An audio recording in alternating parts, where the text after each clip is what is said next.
야, 경비 영감, 축하 술이나 받아. 소주병이 제 손으로 던져졌고 미처 잡지 못한 병이 바닥에 떨어져 산산조각이 났습니다. 노막 났나? 제대로 못 잡아? 쯧쯧. 늙으면 집에나 있지. 그 남자 305 박상우는 비웃으며 돌아섰습니다. 저는 무릎을 꿇고 깨진 유리 파편을 줍고 있었습니다. 60년을 살아온 제 손은 떨리고 있었죠. 하지만 제 입가에는 차가운 미소가 번졌습니다. 박상훈 씨, 당신은 아직 모르시겠죠.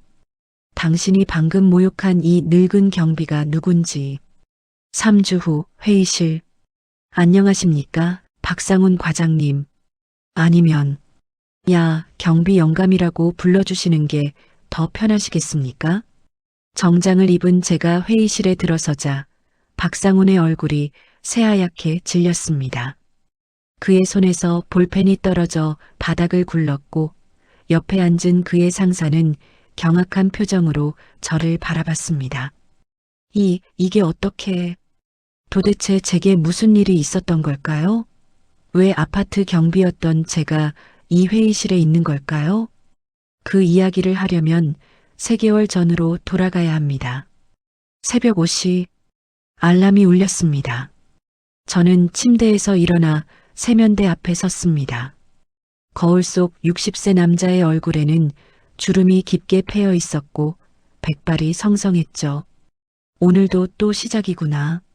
작은 원룸. 냉장고에서 어제 남은 밥으로 간단히 아침을 해결했습니다. TV에서는 아침 뉴스가 나오고 있었죠. 중소기업들의 어려움이 계속되고 있습니다.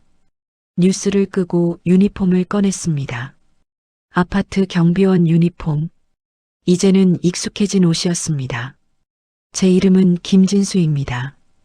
60세 아파트 경비원으로 일한 지 2년째입니다. 하지만 아무도 모릅니다. 제게 숨겨진 또 다른 정체가 있다는 것을. 유니폼을 입으며 벽에 걸린 액자를 바라봤습니다. 웨딩드레스를 입은 아내와 젊은 시절에 제가 활짝 웃고 있었죠. 여보, 오늘도 지켜봐줘. 내가 제대로 하고 있는지. 5년 전 아내가 세상을 떠난 후 저는 모든 것을 내려놓았습니다. 그리고 이 일을 선택했죠. 새벽 6시 아파트 경비실에 도착했습니다. 김 대리님, 어제 고생 많으셨습니다. 야간 근무자가 인사를 건넸고 저는 미소로 화답했습니다. 아닙니다. 오늘도 편히 쉬세요. 경비실 문을 열고 앉았습니다. 작은 공간이었지만 제게는 특별한 곳이었죠. 창문 너머로 28층 높이의 고급 아파트 6개 동이 보였습니다. 이곳 주민들은 모두 성공한 사람들이었습니다. 의사, 변호사, 대기업 임원, 사업가. 그들은 고급 승용차를 몰고 명품을 걸쳤죠. 그리고 저 같은 경비원은 그저 투명 인간이었습니다. 좋은 아침입니다. 출근하는 주민들에게 인사했지만 대부분은 고개도 돌리지 않았습니다. 누군가는 스마트폰을 보며 지나갔고 누군가는 귀찮다는 듯 손만 흔들었죠. 익숙해. 이게 현실이니까. 오전 7시 30분 305 박상훈이 나타났습니다. 35세 정도로 보이는 그는 말끔한 정장에 명품 가방을 들고 있었습니다. 자신감 넘치는 걸음걸이 하지만 그의 눈빛에는 오만함이 가득했죠. 야, 경비. 그의 목소리가 아침 공기를 찢었습니다. 저는 재빨리 경비실에서 나왔습니다. 네, 무엇을 도와드릴까요? 어제 말한 택배 어디 있어? 현관 안에 넣어놓으라고 했잖아. 죄송합니다. 현관 앞에 놓아드렸습니다. 박상우는 혀를 차며 눈을 흘겼습니다. 즉, 귀가 어두워? 안에 넣으라니까? 다음에 또 이러면 가만 안 둬. 네, 죄송합니다. 저는 고개를 숙였고 박상우는 비웃듯 웃으며 차에 올랐습니다. 고급 수입차의 엔진 소리가 요란하게 울렸죠. 경비실로 돌아와 의자에 앉았습니다. 가슴 한쪽이 답답했지만 표정은 평온을 유지했습니다. 참아라, 김진수. 이것도 내가 선택한 길이야. 서랍을 열었습니다. 그 안에는 낡은 명함 지갑이 있었죠. 30년은 좋게 된 가죽 지갑이었습니다. 지갑을 펼쳐 명함을 꺼냈습니다. 진우산업 대표이사 김진수. 제 손가락이 명함을 쓰다듬었습니다. 이것이 제 진짜 정체였죠. 30년 전 작은 철공소에서 시작해 직원 200명의 중견 제조업체로 키워낸 회사. 5년 전 아내가 세상을 떠나고 저는 아들 우진에게 모든 것을 물려줬습니다. 그리고 선택했죠. 경비원으로 사는 삶을. 왜냐고요? 저는 알고 싶었습니다. 사람들의 진짜 모습을. 지위도 없고 돈도 없는 평범한 노인에게 사람들이 어떻게 대하는지. 휴대폰이 울렸습니다. 아들 우진이었습니다. 아버지, 괜찮으세요? 응, 괜찮다. 아버지, 언제까지 그 일 하실 거예요? 이제 그만하시고 편히 지내세요. 우진아, 아빠는 아직 배울 게 많아. 조금만 더 하자. 전화 너머로 한숨소리가 들렸습니다. 알겠습니다, 아버지. 하지만 힘드시면 언제든 말씀하세요. 고맙다, 아들. 전화를 끊고 창밖을 바라봤습니다. 박상훈이 친구들과 함께 걸어가고 있었습니다. 그는 경비실을 가리키며 뭔가 얘기하고 있었고 친구들이 웃음을 터뜨렸죠. 저들은 모르겠지. 자기들이 무시하는 이 늙은 경비가 누군지. 점심시간. 도시락을 꺼내 먹으면서 생각했습니다. 도대체 언제까지 일해야 할까요? 이게 정말 의미 있는 일일까요? 하지만 곧 고개를 저었습니다. 아니야. 이건 필요한 거야. 사람들에게 보여줘야 해. 모든 일하는 사람은 존중받아야 한다는 것을. 오후 3시 305호에서 전화가 왔습니다. 경비실이죠? 저 305호인데요. 택배 좀 받아주세요. 그리고 현관 안까지 넣어놓고요. 박상훈의 아내였습니다. 목소리 톤부터가 명령하는 말투였죠. 네, 알겠습니다. 오후 내내 택배를 받고 주민들의 요청을 처리하고 차량을 안내했습니다. 60세 노인에게는 결코 쉽지 않은 일이었지만 저는 묵묵히 해냈습니다. 저녁 7시 퇴근하는 박상훈이 다시 나타났습니다. 야, 경비. 저는 재빨리 나갔습니다. 네. 내일 아침 일찍 차 빼놔야 해. 6시까지. 잊지 마. 네, 알겠습니다. 그리고 세차도 좀 해놔. 먼지 많이 앉았어. 저는 잠시 망설였습니다. 세차는 제 업무가 아니었거든요. 저기, 세차는 왜 못해? 그럼 관리사무소에 얘기해야겠네. 경비가 주민 요청도 안 들어준다고. 박상훈의 눈빛이 차갑게 변했습니다. 알겠습니다. 그래, 그렇게 해. 박상훈은 만족스러운 표정으로 엘리베이터에 올랐습니다. 경비실로 돌아와 의자에 깊이 앉았습니다. 가슴속에서 무언가가 꿈틀거렸습니다. 분노?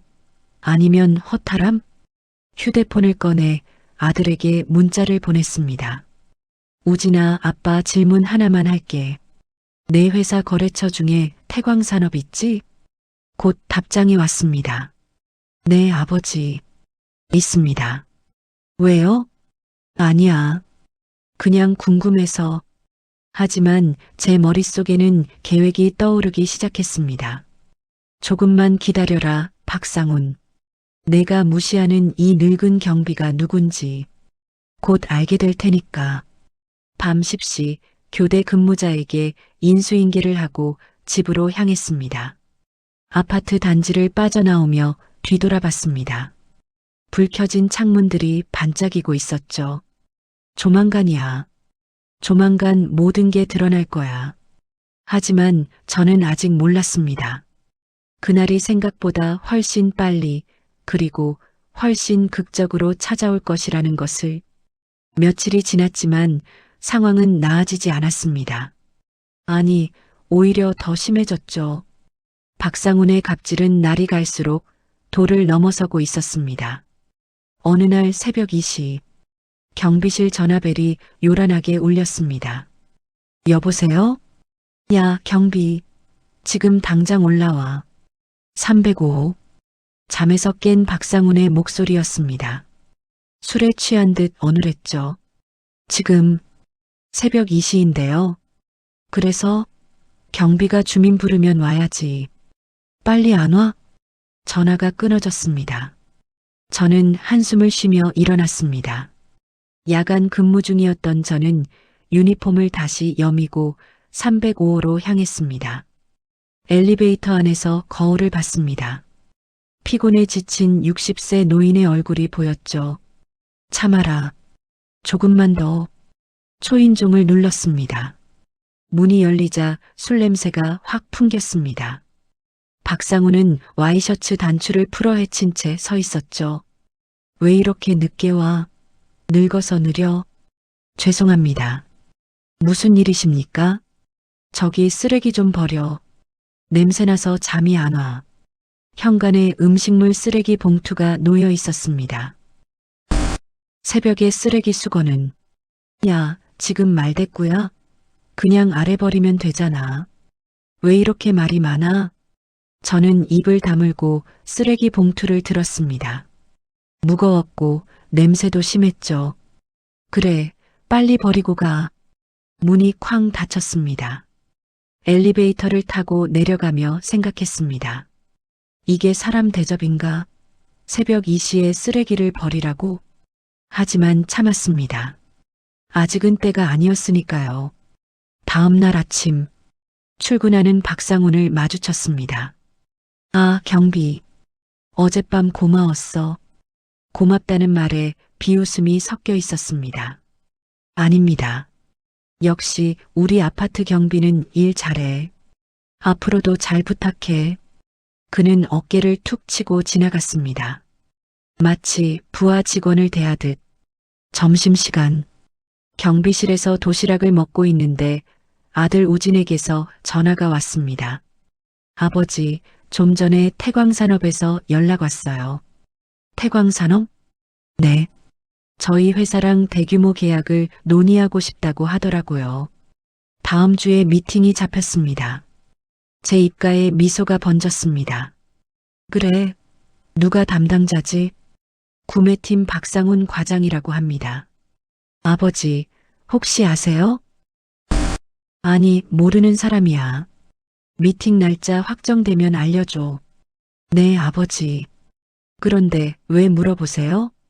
그냥 궁금해서. 전화를 끊고 창밖을 바라봤습니다.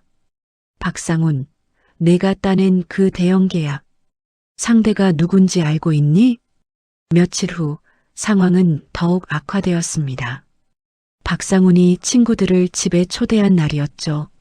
저녁 7시쯤 고급 수입차 세대가 주차장에 들어왔습니다. 박상훈의 친구들이었습니다.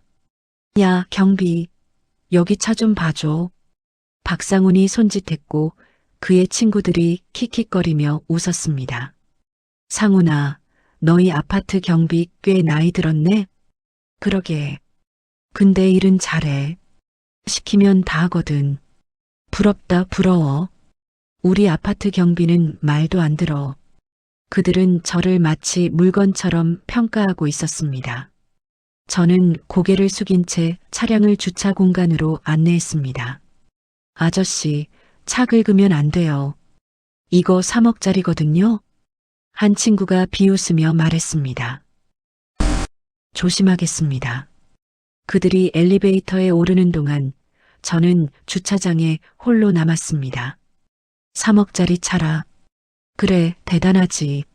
하지만 제 마음속 어딘가에서 차가운 분노가 솟아오르고 있었습니다. 밤 10시, 박상훈의 친구들이 떠났습니다. 만취한 그들은 경비실 앞을 지나가며 떠들어댔습니다. 야, 경비 영감. 수고했어. 한 명이 10,000원짜리 지폐를 구겨서 경비실 창문으로 던졌습니다. 커피나 한 잔 사 먹어.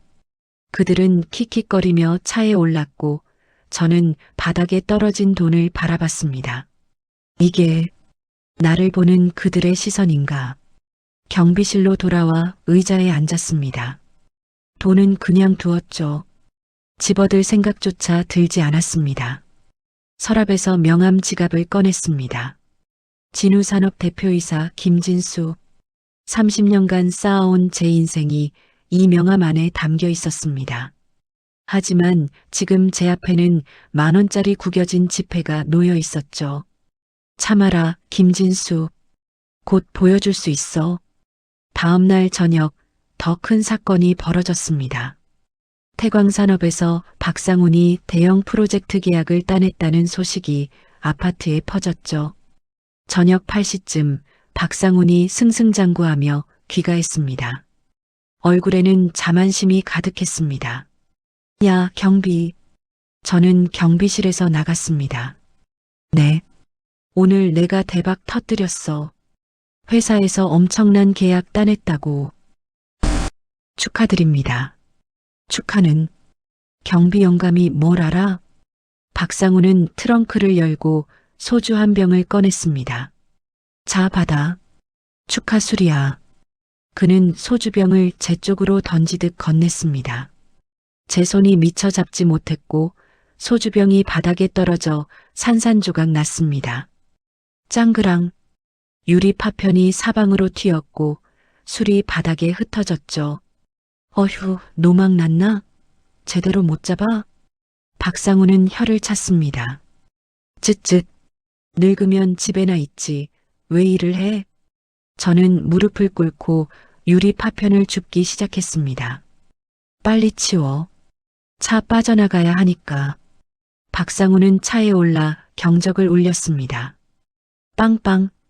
저는 서둘러 유리 파편을 치우고 물로 바닥을 닦았습니다. 60세 노인이 바닥에 엎드려 청소하는 모습을 박상우는 차 안에서 지켜보며 비웃고 있었죠. 다 치웠어? 네. 그래, 수고. 차가 빠져나갔습니다. 저는 그 자리에 멍하니 서 있었습니다. 손이 떨렸습니다. 60년 인생에서 이런 모욕을 당한 적이 있었나 싶었죠. 경비실로 돌아와 의자에 깊이 앉았습니다. 가슴속에서 무언가가 끓어올랐습니다. 분노, 허탈함, 아니면 복수심?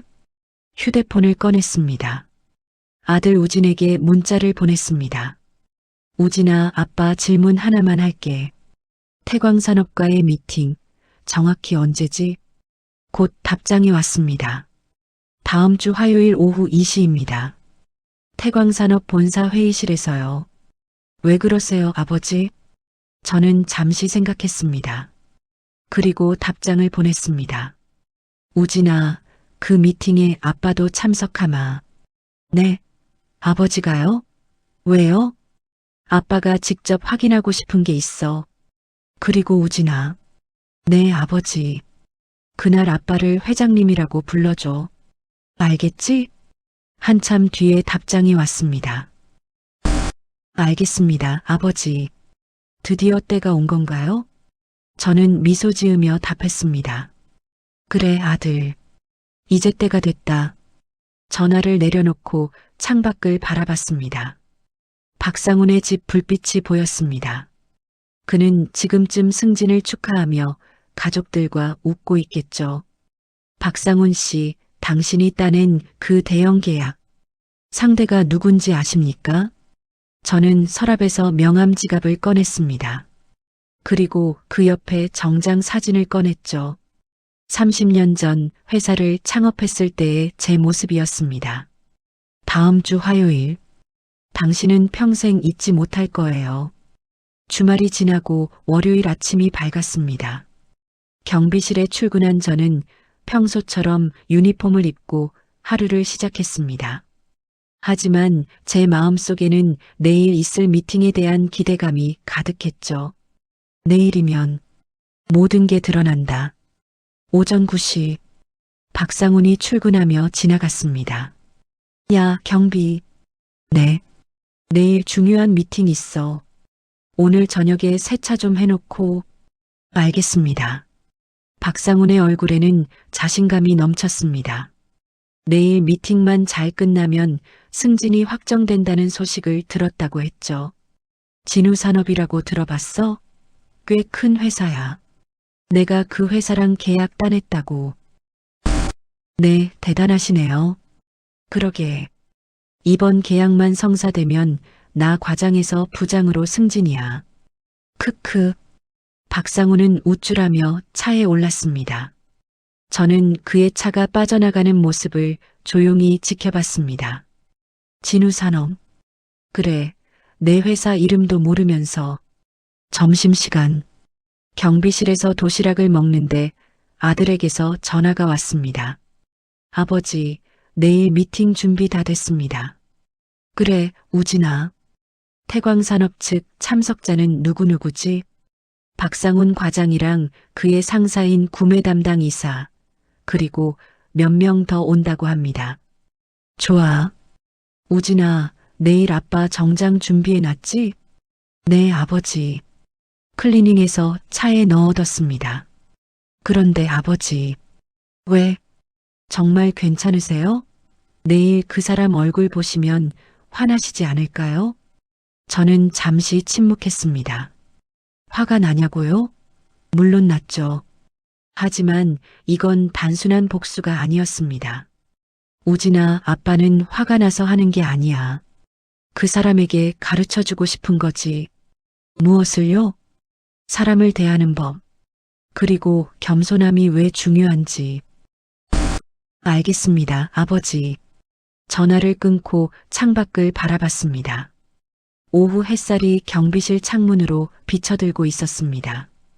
평화로운 오후였지만 제 마음은 내일을 준비하고 있었죠. 저녁 6시 박상훈이 퇴근했습니다. 야, 경비. 세차했어?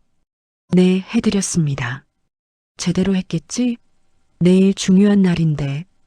박상훈은 차를 둘러보며 점검했습니다. 그럭저럭 했네. 다음엔 더 깨끗하게 해. 네. 아, 그리고 내일 아침 일찍 차 빼놔. 7시까지. 알겠습니다. 박상훈이 떠난 후 저는 한숨을 쉬었습니다. 내일이면 내가 어떤 표정을 지을지 궁금하구나. 집으로 돌아가려는데 305호에서 다시 전화가 왔습니다. 경비실이죠? 저 305호예요. 박상훈의 아내였습니다. 네, 무엇을 도와드릴까요? 남편이 내일 중요한 미팅이 있다고 그러던데 구두 좀 닦아주세요. 현관 앞에 놔둘게요. 죄송하지만 그건 제 업무가 아니라서. 에이, 뭐 어때요? 어차피 경비 아저씨 할 일도 없잖아요. 그것도 못 해줘요? 목소리에 짜증이 묻어났습니다. 저는 입을 꾹 다물었습니다. 알겠습니다. 네, 그럼 부탁해요. 아, 그리고 내일 아침 쓰레기도 버려주세요. 전화가 끊어졌습니다. 경비실 의자에 앉아 천장을 바라봤습니다. 할 일도 없다. 그래, 나는 그들에게 그저 심부름꾼이지. 얼마 후 305호 현관 앞에 구두가 놓여 있었습니다. 고급 수입 구두였죠. 저는 구두를 들고 경비실로 돌아왔습니다. 구두약과 솔을 꺼내 정성스럽게 닦기 시작했습니다. 구두를 닦으며 생각했습니다. 30년 전 작은 철공소를 시작했을 때 저도 이렇게 밤늦게까지 일했었죠. 기계를 닦고 바닥을 청소하고 모든 일을 제 손으로 했습니다. 그때는 꿈이 있었습니다. 성공하고 싶었고 가족을 행복하게 해주고 싶었죠. 그리고 그 꿈을 이뤘습니다. 하지만 지금 저는 다시 누군가의 구두를 닦고 있었습니다. 이게 인생인가? 구두를 다 닦고 305호 앞에 놓았습니다. 집으로 돌아가는 길에 편의점에 들렀습니다. 컵라면 하나를 사서 집에서 저녁을 먹었죠. 작은 원룸. TV도 켜지 않고 조용히 라면을 먹었습니다. 벽에 걸린 아내 사진이 보였습니다. 여보, 내가 제대로 하고 있는 걸까? 대답은 없었습니다. 하지만 아내의 미소가 저를 위로해 주는 것 같았죠. 침대에 누워 천장을 바라봤습니다. 내일이면 모든 게 바뀝니다. 박상우는 자신이 그토록 무시했던 경비가 누구인지 알게 될 것이고 저는 무엇을 얻게 될까요? 복수? 만족감? 아니었습니다. 저는 그저 보여주고 싶었습니다. 사람을 함부로 대하면 안 된다는 것을, 모든 일하는 사람은 존중받을 가치가 있다는 것을. 내일 제대로 보여주마. 화요일 마이너스 운명의 날. 새벽 5시에 일어났습니다. 오늘은 특별한 날이었죠. 경비복이 아닌 정장을 입어야 하는 날. 하지만 아침에는 여전히 경비 일을 해야 했습니다. 6시에 아파트에 도착해 유니폼을 입었습니다. 그리고 박상훈의 차를 주차장 출입구 가까운 곳으로 빼뒀죠. 7시. 박상훈이 나타났습니다. 오, 차 잘 빼놨네. 그래, 이래야지. 그는 만족스러운 표정으로 차에 올랐습니다. 오늘 큰 건 한번 터뜨리고 온다. 크크. 차가 빠져나갔습니다. 저는 그의 차가 사라지는 것을 보며 중얼거렸습니다. 큰 건 터뜨린다. 그래, 오늘 정말 큰 일이 터질 거야. 오전 근무를 마치고 12시에 조퇴 신청을 했습니다. 김 대리님, 오늘 좀 일찍 가셔야 한다고요? 네, 개인적인 일이 있어서요. 알겠습니다. 편히 다녀오세요. 경비실을 나와 주차장으로 갔습니다. 구석에 제 차가 세워져 있었죠. 10년 된 국산 중형차였습니다. 차 뒷좌석에 정장이 걸려 있었습니다. 근처 목욕탕에 가서 깨끗이 씻고 머리를 정돈했습니다. 그리고 정장으로 갈아입었죠. 거울을 봤습니다. 경비복을 입었을 때와는 완전히 다른 사람이 보였습니다. 고급 정장을 입은 60대 신사. 위험이 느껴졌죠. 이게 내 진짜 모습이야. 오후 1시 30분. 진우산업본사에 도착했습니다. 아들 우진이 로비에서 기다리고 있었습니다. 아버지, 우진아, 정말 괜찮으세요? 물론이지. 가자. 엘리베이터를 타고 15층 회의실로 올라갔습니다. 아버지, 태광산업 측은 이미 도착했습니다. 회의실에서 기다리고 있어요. 그래, 박상훈도 있나? 네, 있습니다. 제 입가에 미소가 번졌습니다. 좋아. 그럼 들어가자. 회의실 문 앞에 섰습니다. 심장이 빠르게 뛰었습니다. 긴장? 아니, 기대감이었죠. 우진이 문을 열었습니다.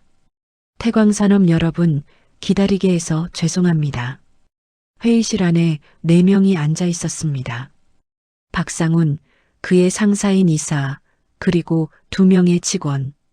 박상훈은 서류를 보고 있다가 고개를 들었습니다. 아, 진우산업 김우진 대표님. 그의 시선이 문 쪽으로 향했습니다. 그리고 저와 눈이 마주쳤죠.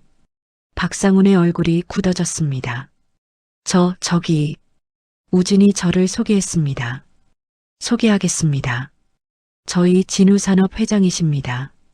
저는 천천히 회의실로 들어갔습니다. 박상훈의 눈이 점점 커졌습니다.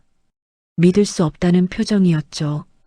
저는 그의 맞은편에 앉으며 차갑게 미소 지었습니다. 안녕하십니까, 박상훈 과장님. 박상훈의 입이 떡 벌어졌습니다. 아니, 경비 아저씨? 회의실이 정적에 휩싸였습니다. 그의 상사가 의아한 표정으로 박상훈을 쳐다봤습니다. 박 과장, 무슨 소리야? 하지만 박상훈은 대답하지 못했습니다. 그저 저를 멍하니 바라볼 뿐이었죠. 저는 천천히 입을 열었습니다. 아니면 야, 경비 영감이라고 불러주시는 게 더 편하시겠습니까? 그 순간 박상훈의 얼굴이 새하얗게 질렸습니다. 회의실의 침묵이 계속되었습니다.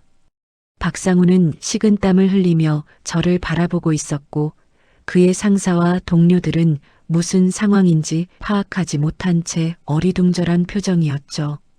박 과장, 도대체 무슨 일인가? 이사가 날카롭게 물었습니다.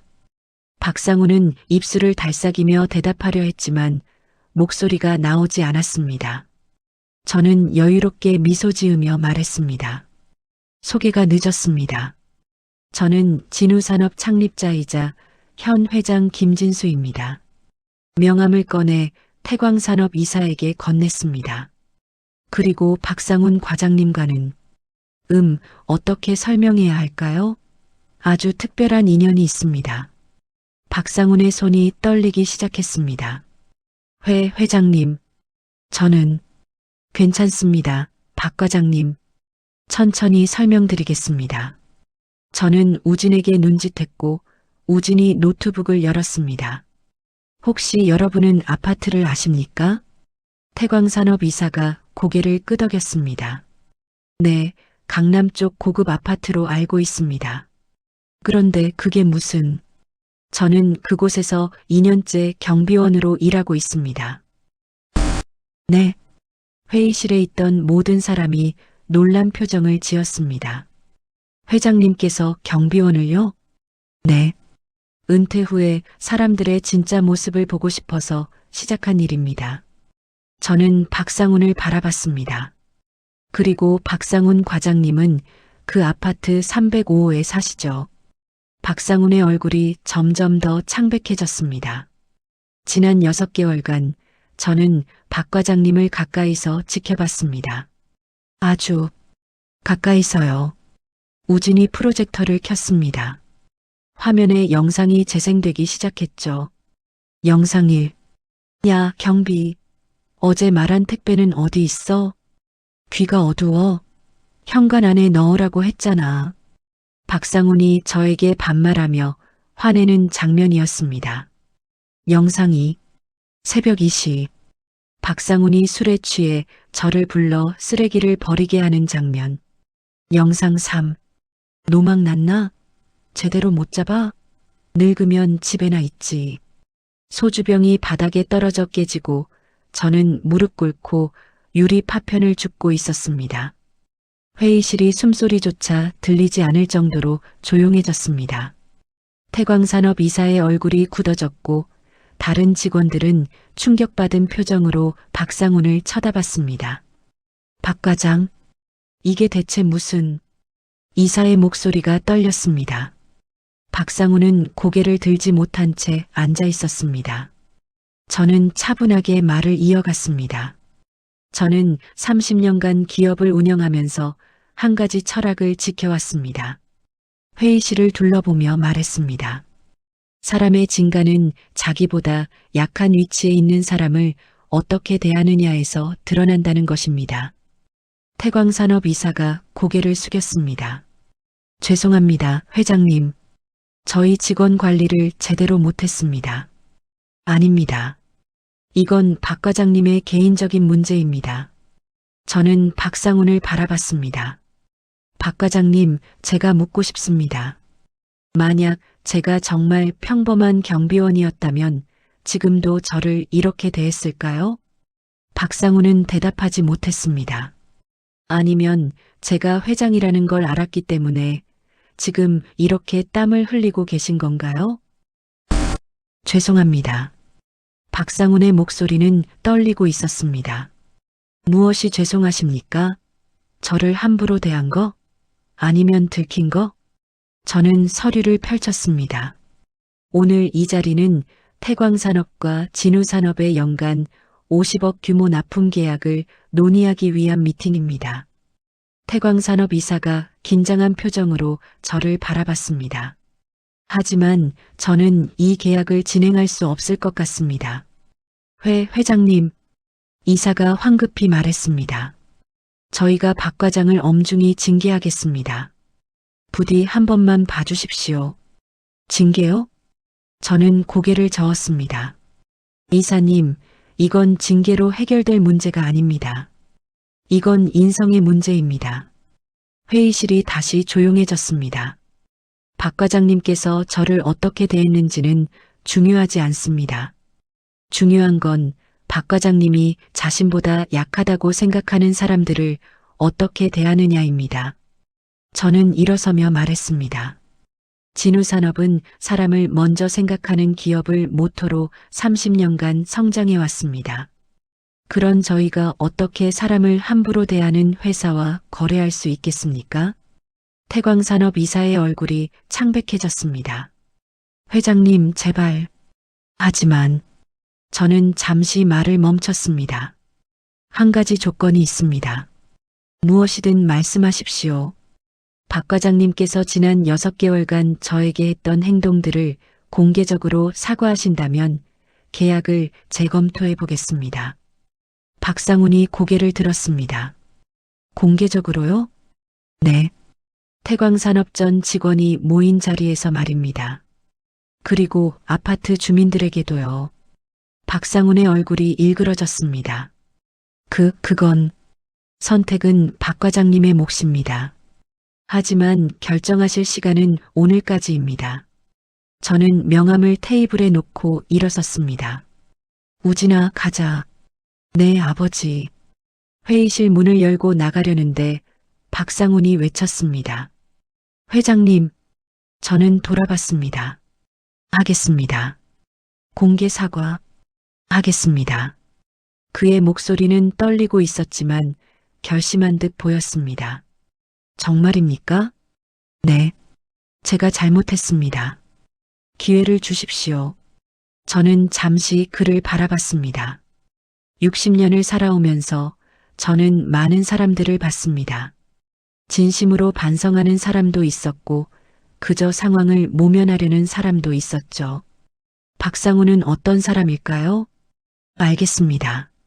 그럼 내일 오전 10시 태광산업 본사 대강당에서 뵙겠습니다. 네, 회장님. 저는 회의실을 나왔습니다. 복도를 걸으며 우진이 조심스럽게 물었습니다. 아버지, 정말 계약 진행하실 건가요? 모르겠다, 우진아. 내일 봐야 알겠지.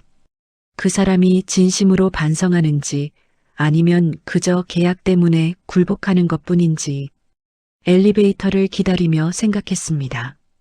복수는 달콤했습니다. 하지만 제가 원했던 건 단순한 복수가 아니었죠. 저는 박상훈이 변하길 바랐습니다. 진심으로요.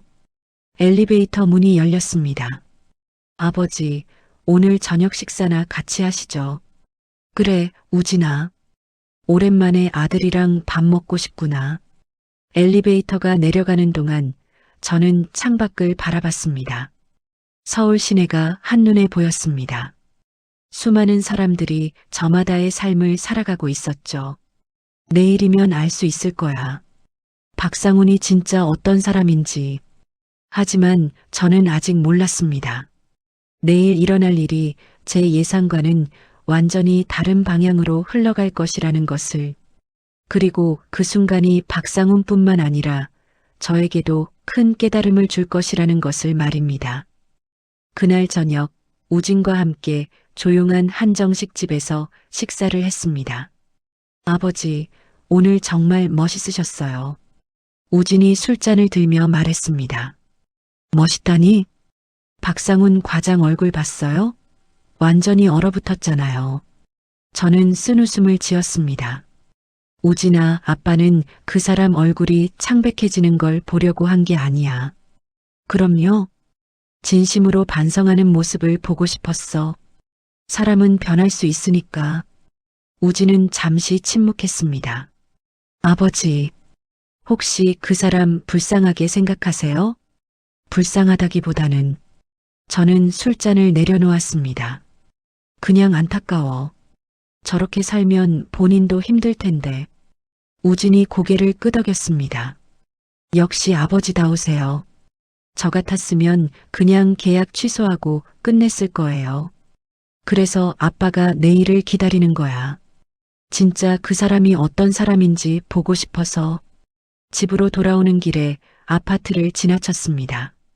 문득 경비실이 보였습니다. 야간 근무자가 불을 켜고 앉아 있었죠. 내일부터 다시 저기서 일해야 하나. 아니, 이제는 상황이 달라졌습니다. 박상우는 제가 누구인지 알게 되었고, 곧 아파트 주민들도 알게 될 것입니다. 그럼 이제 경비 일을 계속할 수 있을까? 집에 도착해 정장을 벗고 평상복으로 갈아입었습니다. 침대에 누워 천장을 바라봤습니다. 오늘 회의실에서 박상훈의 얼굴을 봤을 때 저는 복잡한 감정을 느꼈습니다. 만족감? 통쾌함? 아니었습니다. 오히려 허전함이 느껴졌죠. 이게 내가 원했던 걸까? 휴대폰 알람을 맞추고 눈을 감았습니다. 내일은 더 중요한 날이 될 것입니다. 오전 9시 태광산업 본사 로비에 도착했습니다. 우진이 이미 와서 기다리고 있었습니다. 아버지, 태광산업 측에서 전 직원 소집했다고 합니다. 그래, 박상우는 이미 도착했다고 들었습니다. 대강당에서 기다리고 있대요. 엘리베이터를 타고 5층 대강당으로 올라갔습니다. 문을 열자 약 200명 정도의 직원들이 앉아 있었습니다. 앞쪽 단상에는 박상훈이 서 있었고 그의 옆에는 태광산업 대표이사와 임원들이 앉아 있었죠. 저와 우진이 들어서자 모든 시선이 저에게 쏠렸습니다. 진우산업 김진수 회장님 입장하십니다. 사회자의 안내에 직원들이 박수를 쳤습니다. 저는 앞쪽 좌석에 앉았고 태광산업 대표가 일어나 인사했습니다. 김 회장님, 먼 걸음 해주셔서 감사합니다. 아닙니다. 대표가 마이크를 잡았습니다. 오늘 이 자리는 저희 태광산업의 구매팀 박상훈 과장이 개인적으로 큰 잘못을 저질렀고 그에 대해 공개 사과하는 자리입니다. 직원들이 웅성거렸습니다. 박 과장, 앞으로 나오세요. 박상훈이 천천히 마이크 앞에 섰습니다. 그의 얼굴은 창백했고 눈은 충혈되어 있었습니다. 어젯밤 잠을 못 잔 것 같았죠. 안녕하십니까. 구매팀 박상훈 과장입니다. 그의 목소리가 떨렸습니다. 저는 지난 6개월간 제가 거주하는 아파트 경비원분께 매우 무례하게 행동했습니다. 직원들이 수군거렸습니다. 반말을 했고 함부로 대했으며 심지어 인격 모독까지 했습니다. 박상훈이 고개를 숙였습니다. 그런데 그분이 오늘 저희가 계약하려는 진우산업의 김진수 회장님이셨습니다. 강당이 술렁였습니다. 저는 제가 얼마나 잘못된 행동을 했는지 뼈저리게 느꼈습니다. 김 회장님께 진심으로 사과드립니다. 박상훈이 깊게 허리를 숙였습니다. 저는 그의 모습을 조용히 바라봤습니다. 형식적인 사과 같았습니다. 진심이 느껴지지 않았죠. 박상훈이 고개를 들며 말했습니다. 하지만 모두가 귀를 기울였습니다. 하지만 저도 할 말이 있습니다. 제 눈썹이 올라갔습니다. 회장님께서 저를 시험하셨다는 것 이해합니다. 하지만 만약 처음부터 신분을 밝히셨다면 이런 일은 없었을 겁니다. 강당이 조용해졌습니다. 회장님께서는 저를 가르치려 하셨지만 어쩌면 이건 일종의 함정이 아니었을까요? 박상훈의 목소리에 약간의 떨림이 있었지만 그는 계속 말했습니다. 물론 제가 잘못한 것은 맞습니다. 하지만 회장님께서도 저를 의도적으로 시험하신 거잖아요.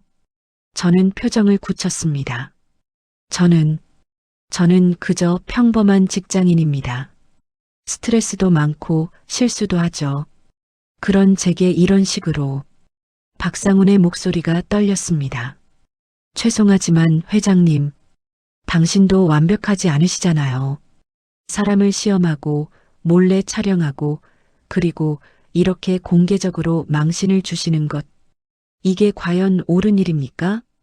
강당이 술렁이기 시작했습니다. 몇몇 직원들이 고개를 끄덕이는 것이 보였습니다. 태광산업 대표가 황급히 일어났습니다. 박 과장, 지금 무슨 말을 하는 거야? 하지만 박상우는 멈추지 않았습니다. 저는 잘못했습니다. 인정합니다. 하지만 회장님, 당신의 방식도 옳지 않았습니다. 저는 천천히 일어섰습니다. 강당이 조용해졌습니다. 박상훈과 눈이 마주쳤습니다. 그의 눈에는 두려움과 분노가 섞여 있었습니다. 저는 마이크를 건네받았습니다. 박 과장님 말씀이 일리가 있습니다. 직원들이 놀란 표정을 지었습니다. 제가 처음부터 신분을 밝혔다면 이런 일은 없었겠죠. 저는 강당을 둘러봤습니다. 하지만 그랬다면 박 과장님의 진짜 모습을 볼 수 있었을까요? 침묵이 흘렀습니다. 저는 사람들의 진심을 보고 싶었습니다. 지위도 없고 힘도 없는 평범한 노인에게 사람들이 어떻게 대하는지 제 목소리가 강당에 울려 퍼졌습니다. 그리고 박 과장님은 실망스럽게도 최악의 모습을 보여주셨습니다. 박상훈의 얼굴이 붉어졌습니다. 하지만 박 과장님 말씀도 맞습니다. 제 방식이 완벽하지 않았을 수 있습니다. 저는 잠시 말을 멈췄습니다. 그래서 저는 결정했습니다. 모두가 숨을 죽이고 기다렸습니다.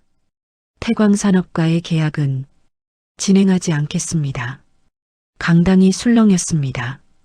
태광산업 대표가 벌떡 일어났습니다. 회장님, 미안합니다, 대표님. 하지만 이건 제 원칙입니다. 저는 박상훈을 바라봤습니다. 박 과장님, 당신은 여전히 이해하지 못하고 계십니다. 중요한 건 제가 누구였느냐가 아니라 당신이 약자를 어떻게 대했느냐입니다. 박상훈은 아무 말도 하지 못했습니다. 그리고 지금까지도 당신은 진심으로 반성하지 않고 있습니다. 그저 상황을 모면하려고 할 뿐이죠. 저는 우진을 바라봤습니다. 우진아, 가자. 네, 아버지. 강당을 나가려는데 누군가 소리쳤습니다. 회장님. 돌아보니 박상훈이었습니다. 회장님, 제가 정말 잘못했습니다. 진심입니다. 한 번만 더 기회를. 하지만 저는 고개를 저었습니다. 박 과장님, 기회는 이미 6개월 동안 있었습니다. 당신이 매일 저를 대할 때마다 기회였죠. 저는 문을 열고 나갔습니다. 복도를 걸으며 우진이 말했습니다. 아버지, 괜찮으세요? 응? 50억 계약인데 돈보다 중요한 게 있단다, 우진아. 무엇이요? 원칙이지. 그리고 양심. 엘리베이터를 기다리며 생각했습니다. 박상훈의 마지막 말들이 계속 머릿속을 맴돌았습니다. 회장님도 완벽하지 않으시잖아요. 그 말이 맞을지도 모릅니다. 제 방식이 과연 옳았을까요? 엘리베이터 문이 열렸습니다. 아버지, 이제 어떻게 하실 거예요? 아파트로 돌아가야지. 아직 경비일이 남았어. 네, 아직도 하실 거예요? 물론이지. 내가 시작한 일은 끝을 봐야지. 하지만 저는 몰랐습니다. 아파트로 돌아갔을 때 더 큰 파장이 저를 기다리고 있다는 것을. 오후 3시 아파트에 도착했습니다. 주차장에 차를 세우고 경비실로 향하는데 뭔가 이상한 느낌이 들었습니다. 지나가는 주민들이 저를 힐끔힐끔 쳐다보고 있었죠. 저 사람이, 맞아, 뉴스에 나온. 수군거리는 소리가 들렸습니다. 경비실에 들어서자 동료 경비원들이 휴대폰을 보고 있었습니다. 아, 김 대리님. 무슨 일이야? 이거 보세요. 휴대폰 화면에는 기사가 떠 있었습니다. 대기업 회장, 경비원 행세하며 주민 몰카 촬영 논란. 제 손이 떨렸습니다. 기사를 읽어 내려갔습니다. 진우산업 김진수 회장이 자신이 거주하는 아파트에서 경비원으로 위장 근무하며 주민들의 모습을 무단 촬영한 것으로 드러나 논란이 일고 있다. 특히 한 주민을 공개적으로 망신을 주며 거래를 취소하는 등 갑질을 했다는 의혹이 제기되고 있다. 제 머리가 띵했습니다. 이게 대체... 휴대폰이 울렸습니다. 우진이었습니다. 아버지, 지금 인터넷 난리 났어요. 맞다, 우진아. 도대체 누가... 박상훈 씨가 SNS에 올린 것 같아요. 오늘 강당에서 있었던 일을 자기 시각으로 왜곡해서 제 가슴이 답답해졌습니다. 인터넷 댓글을 확인했습니다. 회장이 뭐가 대단하다고 서민들 시험에 진짜 역겨움. 몰카 촬영은 명백한 불법이잖아. 고소해야 함. 돈 많다고 사람 갖고 놀아도 되는 줄 아나. 하지만 반대 의견도 있었습니다. 아니, 그 박상훈이라는 사람이 먼저 잘못한 거 아님? 경비원한테 반말하고 함부로 대한 건 어떻게 정당화하냐? 댓글창은 전쟁터가 되어 있었습니다. 저는 의자에 주저앉았습니다. 내가 잘못한 걸까? 저녁 6시 관리사무소장이 경비실로 찾아왔습니다. 김 대리님, 잠깐 이야기 좀 할까요? 네, 소장님. 다른 곳으로 가시죠. 관리사무소로 갔습니다. 소장은 심각한 표정이었습니다. 김 대리님, 솔직히 말씀드리겠습니다. 지금 상황이 좋지 않습니다. 알고 있습니다. 입주민들이 항해 전화를 하고 있어요. 자신들이 몰래 촬영된 것 아니냐고. 제 가슴이 철렁했습니다. 그리고 일부 주민들은 김 대리님을 경비직에서 해임해야 한다고 주장하고 있습니다. 제가 잘못했습니다. 아니요, 잘잘못을 떠나서 지금 상황이 너무 커졌어요. 언론까지 관심을 갖고 있고. 소장이 한숨을 쉬었습니다. 일단 며칠간 쉬시는 게 어떨까요? 상황이 진정될 때까지. 알겠습니다. 경비실로 돌아와 짐을 챙겼습니다. 2년간 썼던 물건들, 컵, 담요, 그리고 명함 지갑. 이게 끝인가? 주차장으로 향하는데 305호 앞을 지나가게 되었습니다. 문이 열리며 박상훈이 나왔습니다. 우리는 복도에서 마주쳤습니다. 침묵이 흘렀습니다. 회장님, 박상훈이 먼저 입을 열었습니다. 이렇게 될 줄은 몰랐습니다. 당신이 SNS에 올린 거죠? 네. 하지만 제 입장에서는 제 목소리가 날카로워졌습니다. 당신 입장에서는 잘못한 게 없다는 거죠? 아니, 그게 아니라 저도 피해자라는 걸 알아주셨으면. 피해자? 저는 비웃음이 나왔습니다. 6개월간 저를 함부로 대하고 모욕하고 인격을 짓밟은 사람이 피해자라고요? 하지만 회장님께서 저를 속이신 것도 속였다고요? 제 목소리가 높아졌습니다. 제가 언제 거짓말했습니까? 저는 정말 경비원이었어요. 그것도 진심으로. 박상훈이 뒤로 물러섰습니다. 당신은 여전히 이해하지 못하고 있어요. 박 과장님. 중요한 건 제 신분이 아니라 당신의 태도였다는 것을. 저는 돌아서서 걸어갔습니다. 회장님. 박상훈이 뒤에서 소리쳤지만 저는 돌아보지 않았습니다. 주차장에 도착해 차에 올랐습니다. 시동을 걸고 아파트를 빠져나갔습니다. 백미러로 아파트가 점점 멀어지는 것을 봤습니다. 이게 끝인가? 집으로 돌아오는 길에 우진에게서 전화가 왔습니다. 아버지, 괜찮으세요?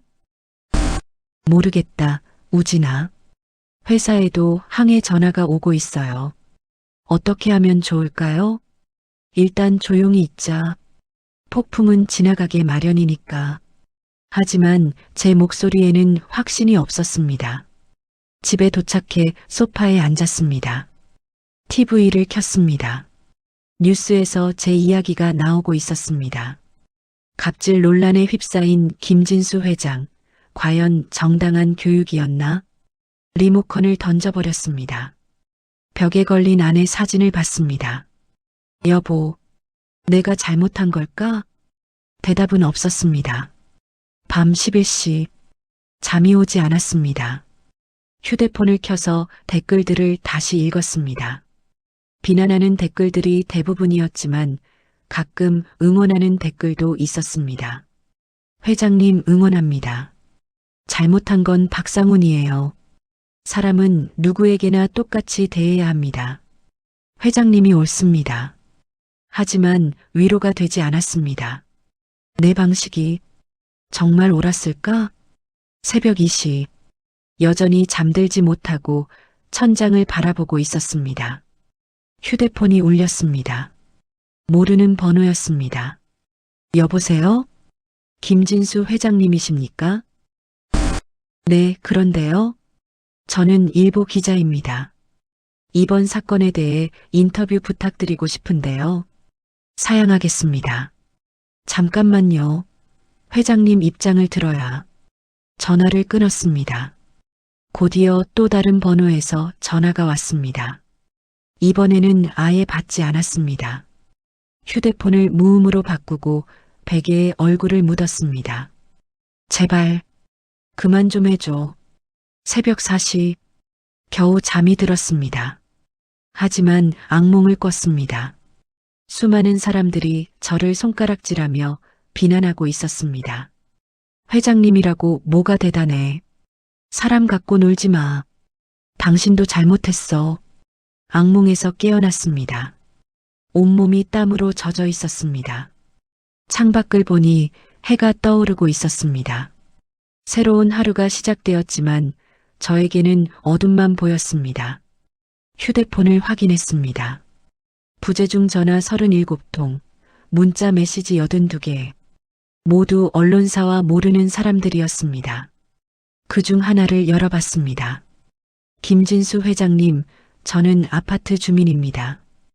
혹시 저도 촬영하신 건가요? 법적 대응 고려 중입니다. 제 손이 떨렸습니다. 이게 내가 원했던 결과인가? 아침 8시, 우진이 집으로 찾아왔습니다. 아버지, 우진의 얼굴에는 걱정이 가득했습니다. 회사 상황이 어떠냐? 좋지 않습니다. 몇몇 거래처에서 계약 재검토하겠다고. 제 심장이 철렁했습니다. 그리고 인터넷에서는 회장님 과거까지 캐내고 있어요. 과거? 30년 전 회사 창업할 때 있었던 일들. 과장되게 왜곡해서 저는 소파에 주저앉았습니다. 내가 이렇게 될 줄은. 우진이 제 어깨를 잡았습니다. 아버지, 괜찮습니다. 진실은 언젠가 밝혀질 거예요. 하지만 저는 확신할 수 없었습니다. 과연 진실이 밝혀질까요? 아니면 이대로 저는 갑질 회장으로 낙인 찍힐까요? 창밖을 바라봤습니다. 하늘은 맑았지만 제 마음은 폭풍우가 몰아치고 있었습니다. 어떻게 해야 하지? 대체 어떻게? 그때 현관 초인종이 울렸습니다. 우진이 문을 열었습니다. 그곳에는 예상치 못한 사람이 서 있었습니다. 문 앞에 선 사람은 박상훈이었습니다. 하지만 어제와는 달랐습니다. 그의 눈은 충혈되어 있었고 얼굴은 수척해 보였죠. 회장님, 박상훈의 목소리가 떨렸습니다. 들어오지 마세요. 우진이 문을 막아섰습니다. 부탁입니다. 5분만, 아니 3분만 시간을 주세요. 저는 우진을 말렸습니다. 들어오세요. 아버지, 괜찮아, 우진아. 박상훈이 조심스럽게 안으로 들어왔습니다. 그는 현관에서 신발도 벗지 못하고 서 있었죠. 앉으세요. 아닙니다. 서서 말씀드리겠습니다. 박상훈은 깊게 허리를 숙였습니다. 회장님, 제가 정말 잘못했습니다. 저는 아무 말 없이 그를 바라봤습니다. 어젯밤 집에 돌아가서 아내와 이야기를 나눴습니다. 박상훈이 고개를 들었습니다. 그의 눈에는 눈물이 맺혀 있었습니다. 아내가 그러더군요. 내가 경비 아저씨한테 어떻게 행동했는지 보면서 우리 딸이 커서도 그렇게 배우면 어쩌나 걱정된다고. 박상훈의 목소리가 흔들렸습니다. 그 말을 듣는 순간 정신이 번쩍 들었습니다. 제가 무엇을 하고 있었는지 저는 여전히 침묵했습니다. 회장님, 저는 회장님이 누구신지 몰라서 그런 행동을 한 게 아닙니다. 저는 그냥 경비원이라는 이유로, 저보다 약하다는 이유로 함부로 대한 겁니다. 박상훈이 무릎을 꿇었습니다. 박 과장님, 우진이 놀라 소리쳤지만 박상훈은 그대로 바닥에 무릎을 꿇고 있었습니다. 회장님께서 저를 시험하신 게 아닙니다. 제가 스스로 시험에서 떨어진 겁니다. 박상훈의 눈물이 바닥에 떨어졌습니다. 어젯밤 제 딸이 잠들기 전에 물어봤습니다. 아빠, 경비 아저씨는 나쁜 사람이야? 라고. 박상훈이 흐느꼈습니다. 저는 대답할 수가 없었습니다. 제 딸 눈에 제가 나쁜 사람으로 보일까봐 제 가슴 한쪽이 아려왔습니다. SNS에 글을 올린 것 정말 죄송합니다. 제가 비겁했습니다. 제 잘못을 인정하기 싫어서 회장님을 끌어내리려 했던 겁니다. 박상훈이 주머니에서 휴대폰을 꺼냈습니다. 지금이라도 다 삭제하고 사과문을 올리겠습니다. 진실을 말하겠습니다. 박 과장님, 일어나세요. 제가 말했습니다. 하지만 일어나시라고요. 박상훈이 천천히 일어났습니다. 저도 소파에서 일어나 그와 마주 섰습니다. 박 과장님, 이제야 보이시나요? 네. 사람의 가치는 지위가 아니라 다른 사람을 어떻게 대하느냐에 있다는 것. 이제야 보이십니까? 박상훈이 고개를 끄덕였습니다. 네. 이제야 알겠습니다. 저는 잠시 생각에 잠겼습니다. 박 과장님, 제가 묻겠습니다. 진심으로 반성하십니까? 네, 회장님. 그렇다면 SNS는 삭제하지 마세요. 네. 하지만 대신 그 밑에 진실을 추가하세요. 회장님께서 누구인지 알게 된 후에도 여전히 자신의 행동이 잘못되었다고 생각한다고. 박상훈의 눈이 커졌습니다. 그리고 앞으로 모든 사람을 존중하며 살겠다고 약속하세요. 알겠습니다, 회장님. 박상훈이 다시 허리를 숙였습니다. 감사합니다. 정말 감사합니다. 그가 돌아간 후 우진이 물었습니다. 아버지, 정말 괜찮으세요? 저 사람 때문에 지금 난리인데. 우진아, 사람은 변할 수 있어. 방금 저 사람 눈을 봤니? 네. 진심이었어. 이제야 진짜 반성하고 있었어. 저는 창밖을 바라봤습니다. 그리고 아빠도 깨달았어. 무엇을요? 내 방식이 완벽하지 않았다는 것. 사람을 가르치려면 먼저 그 사람의 마음을 이해해야 한다는 것.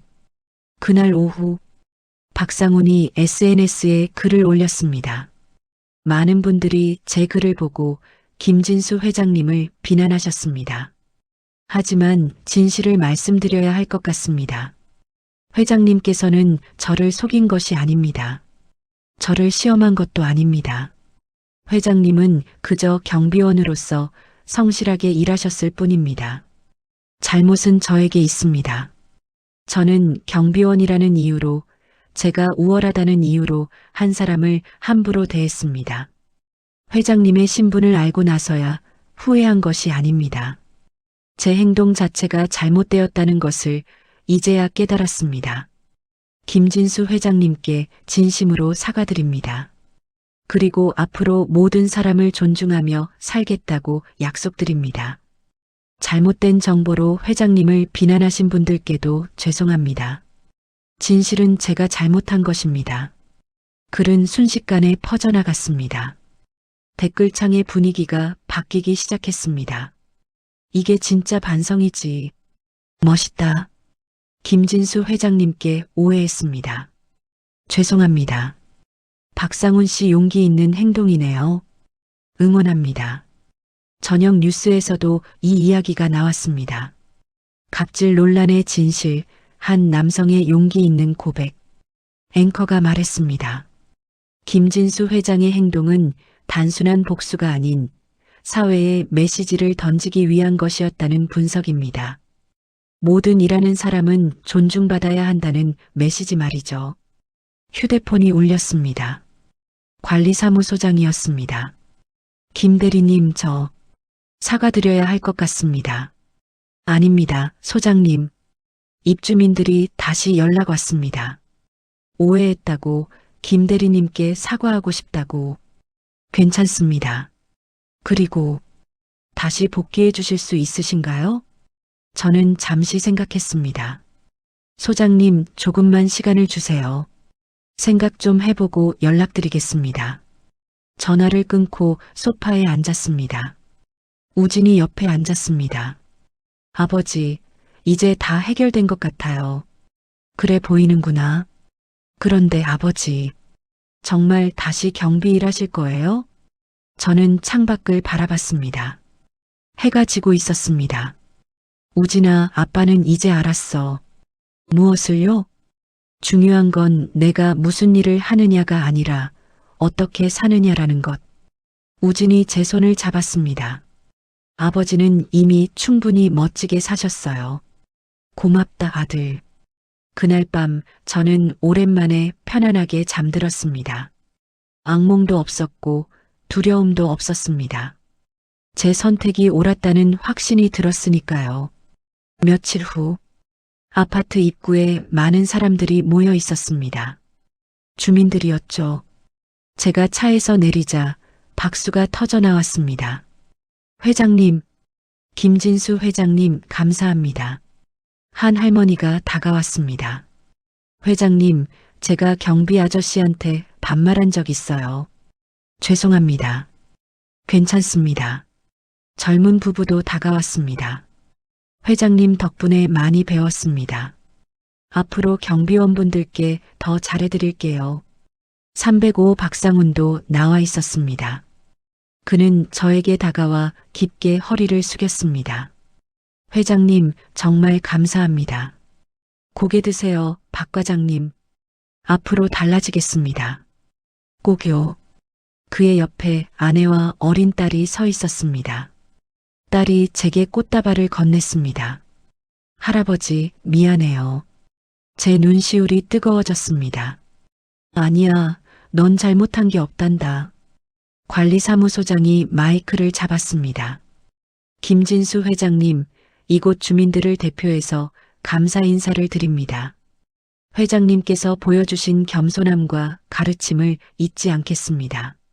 저는 마이크를 건네받았습니다. 감사합니다, 여러분. 저는 특별한 사람이 아닙니다. 그저 여러분과 함께 살아가는 평범한 이웃일 뿐입니다. 박수가 터져 나왔습니다. 그리고 제가 배운 것이 있습니다. 진정한 성공은 높은 자리에 오르는 것이 아니라 어떤 자리에 있든 사람답게 사는 것이라는 것을요. 주민들이 고개를 끄덕였습니다. 앞으로도 저는 이곳에서 경비원으로 일할 것입니다. 여러분과 함께 살아가고 싶습니다. 그날 저는 다시 경비복을 입었습니다. 하지만 이제는 모든 것이 달랐습니다. 6개월 후 새벽 5시 익숙한 알람 소리에 눈을 떴습니다. 하지만 이제는 이 소리가 반갑습니다. 경비복을 입고 거울을 봤습니다. 60세 노인의 얼굴에는 평온함이 깃들어 있었죠. 오늘도 좋은 하루가 되겠지. 아파트에 도착하자 야간 근무자가 반갑게 맞이했습니다. 회장님, 오늘도 일찍 오셨네요. 회장님은 무슨, 그냥 김대리라고 불러요. 알겠습니다. 오늘 특별한 일정 있으시죠? 응, 오후에 잠깐 회사 들러야 해. 경비실에 앉아 따뜻한 차를 마셨습니다. 창밖으로 아침 해가 떠오르고 있었습니다. 6개월 전과는 모든 것이 달라져 있었습니다. 오전 7시 출근하는 주민들이 하나둘 나타나기 시작했습니다. 안녕하세요, 김 대리님. 좋은 아침입니다. 모두가 정중하게 인사를 건넸습니다. 하지만 이제는 제 신분 때문이 아니라 진심으로 존중해주는 것이 느껴졌죠. 김 대리님, 어제 말씀드린 택배 잘 받으셨어요? 한 주민이 물었습니다. 네, 감사합니다. 덕분에 잘 받았어요. 다행이네요. 혹시 불편한 거 있으면 언제든 말씀하세요. 따뜻한 대화였습니다. 오전 9시 305 박상훈이 출근했습니다. 김 대리님, 안녕하세요. 안녕하세요, 박 과장님. 오늘도 좋은 하루 되세요. 박상훈은 더 이상 반말을 하지 않았습니다. 아니, 반말을 넘어서 진심으로 예의를 갖추고 있었죠. 아, 김 대리님. 주말에 저희 집에서 작은 모임 하는데 꼭 오셔야 해요. 제가요? 네. 딸아이가 김 대리님 보고 싶다고 그러더라고요. 할아버지한테 그림 선물하고 싶대요. 제 입가에 미소가 번졌습니다. 그래요? 그럼 꼭 가겠습니다. 박상훈의 차가 빠져나갔습니다. 사람은 정말 변할 수 있구나. 점심시간. 경비실에서 도시락을 먹는데 몇몇 주민들이 반찬을 가져왔습니다. 김 대리님, 이거 제가 만든 건데 드셔보세요. 아이고, 이렇게까지 하시면. 아니에요. 저희가 감사해서 그래요. 따뜻한 마음이 느껴졌습니다. 오후 2시. 교대 시간이 되어 정장으로 갈아입었습니다. 진우산업 이사회 참석이 있었거든요. 회사에 도착하자 우진이 로비에서 기다리고 있었습니다. 아버지, 우진아, 회사는 잘 돌아가고 있니? 네, 아주 잘 되고 있습니다. 아버지 덕분에 오히려 회사 이미지가 더 좋아졌어요. 이사회실로 들어갔습니다. 임원들이 일어나 인사했습니다. 회장님, 오늘 보고 드릴 사항이. 회의는 순조롭게 진행되었습니다. 하지만 회의 중간에 한 임원이 조심스럽게 물었습니다. 회장님, 솔직히 여쭤봐도 될까요? 말씀하세요. 왜 아직도 경비 일을 하시는 겁니까? 이제 오해도 다 풀렸는데. 저는 미소 지으며 답했습니다. 그 일이 좋아서입니다. 네. 사람들을 만나고 아침 인사를 나누고 작은 친절을 베푸는 것. 그게 저를 행복하게 만듭니다. 임원들이 고개를 끄덕였습니다. 그리고 제가 그곳에 있는 한 사람들은 계속 배울 겁니다. 모든 일하는 사람은 존중받아야 한다는 것을요.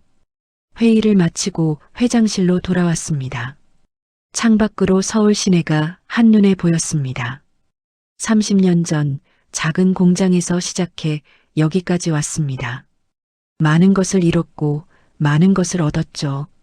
하지만 가장 큰 깨달음은 최근 2년간 경비원으로 일하면서 얻었습니다. 진정한 성공이 무엇인지, 진정한 행복이 무엇인지.